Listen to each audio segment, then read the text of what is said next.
दिसंबर ने अपनी बाहें खोल के रखी है। जो आप यहाँ छोड़कर जाना चाहते हैं आप छोड़ सकते हैं। मैं आपसे पूछ रही हूँ 2026 में भी एक ऐसा इंसान बनना है क्या जो अपने लिए स्टैंड नहीं ले सकता, जो अपने लिए डिसीजन नहीं ले सकता, जो अपने से पहले सबको आगे रखता है, जिसकी अपनी कोई इमोशनल प्रायोरिटी नहीं है।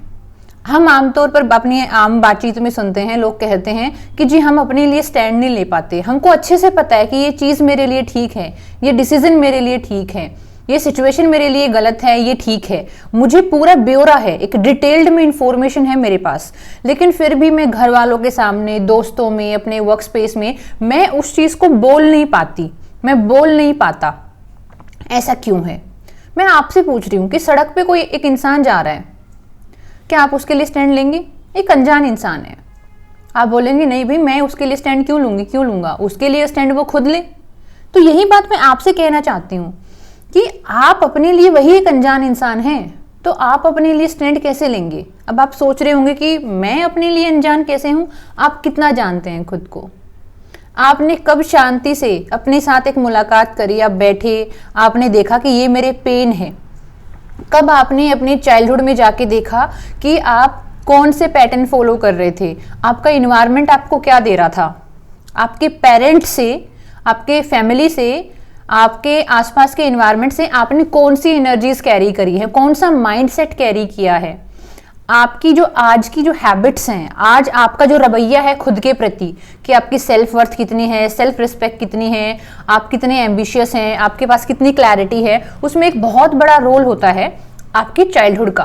तो आप कब शांति से बैठे और कब आपने एक डायरी मेंटेन करी या आपने खुद के साथ क्वेश्चनिंग करी कि भाई देखो ये चीज़ें ना मैंने अपने चाइल्डहुड से उठाई हैं, और ये जो बिहेवियर है ये मैंने अपने फादर साहब से या अपनी मदर से उठाया है।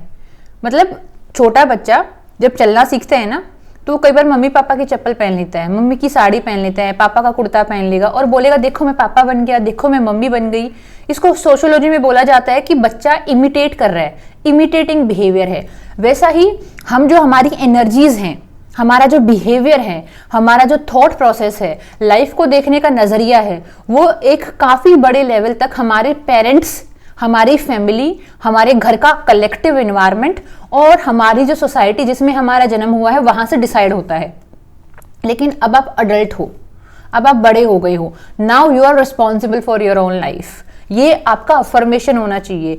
जब तक दिसंबर चल रहा है, have your hand on your heart chakra and you should repeat it again and again. I am responsible for my life, I am CEO of my life, I am the मालिक of my life. तो मुझे ना मेरी life में मेरे अनुसार चीजें चाहिए, ठीक है? तो इसीलिए जब तक आप खुद को जानोगे नहीं, जब तक आप खुद के साथ बैठोगे नहीं कि स्कूल से ये सीखा है, ये जो मेरा बिलीफ है ये कहाँ से आया है, क्या ये बिलीफ ठीक है, क्या ये गलत है, खुद को क्वेश्चन करना।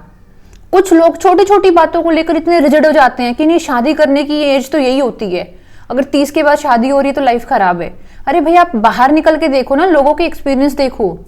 अगर शादी अच्छी है तो 18 वाली शादी भी चल जाएगी, और अगर नहीं चलनी है, दोनों लोग अगर लॉगर हेड में है, दोनों लोग अगर कॉन्फ्लिक्ट में है, उनकी नहीं बन रही है, तो अब 40 में शादी कर लो, वो भी नहीं चल पाएगी। It's not about age, it's about maturity. हाँ, बायोलॉजिकल एज हो सकती है बच्चा पैदा करने की कि भाई इस एज के बाद आप कंसीव नहीं कर पाओगे, वो एक फैक्टर है। अदरवाइज बनना है नहीं बनना है वो बहुत मल्टीपल डायमेंशंस के ऊपर डिपेंड करता है। एज उसमें से एक फैक्टर है, age is one of the factor, लेकिन पूरी स्टोरी को डिसाइड नहीं करती है एज। एक विजडम डेवलप करना, खुद के बिलीफ को, खुद के थॉट प्रोसेस को क्वेश्चन करना कि ये चीज ठीक है या गलत है, ये चीज मेरे को तरक्की की तरफ लेकर जा रही है या मुझे अंधेरे में धकेल रही है। तो जब तक आप खुद को जानोगे नहीं, आपको पता नहीं चलेगा कि आप कौन से जमाने के, कौन से माहौल की, कौन सी फ्रीक्वेंसीज को अपने अंदर लादे हुए हैं। कई बार बच्चे ना अपने परिवार का दर्द, अपने परिवार का पेन अपने अंदर लेके घूमते हैं। मान लीजिए बचपन में अगर मम्मी पापा के बीच में बहुत डोमेस्टिक अब्यूज हुआ है, तो बच्चे ने उस हर चीज को विटनेस किया है और वो चीजें उसके मन में बस जाती हैं। वो पेन उसकी पर्सनालिटी का हिस्सा बन जाता है, अनसैड पेन। वो पेन जिसको कभी कहा नहीं गया, कभी सुना नहीं गया, कभी बोला नहीं गया, कभी बताया नहीं गया, लेकिन वो आपके अंदर है। इसीलिए ना खुद के साथ बैठना और ये देखना कि भाई मेरी इमोशनल कॉम्पोजिशन क्या है, मैं क्या लेकर अपने अंदर घूम रही हूँ, ये बहुत ज़रूरी है। अगर आप ऐसा नहीं करोगे तो आप खुद को जान ही नहीं पाओगे। And what you can not identify you can not release. जब तक आप आइडेंटिफाई नहीं कर सकते खुद को, अपने पैटर्न को, अपने थॉट प्रोसेस को, अपनी फीलिंग्स को, तो आपको कैसे पता चलेगा किस चीज़ को अपने अंदर रखना है और किस चीज़ को छोड़ देना है। तो इसीलिए आप ये संकल्प लें कि 2026 में आप एक ऐसा इंसान बनना चाहते हैं कि जो खुद के लिए स्टैंड ले।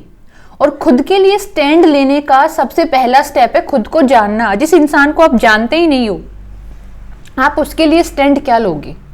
मैं पूछ रही हूं आपसे, एक सड़क पर नॉर्मल इंसान चल रहा है, आप उसकी लाइफ में जाके उसके लिए स्टैंड लोगे? क्योंकि वो अनजान है। इसीलिए आप अपने लिए अनजान हैं।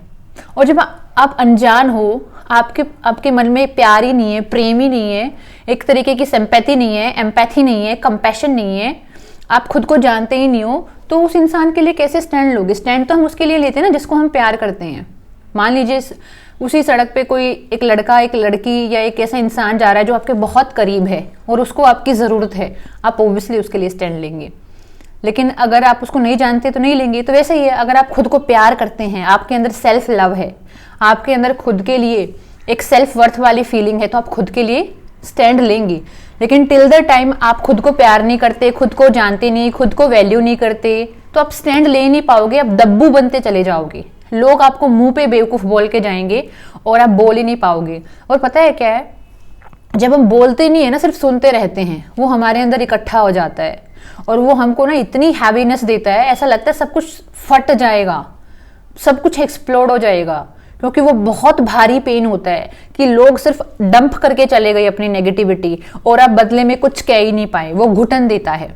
तो please love yourself, know yourself and take a stand for yourself because you are worthy of love, respect and a life which is full of abundance and happiness. Radhe Radhe.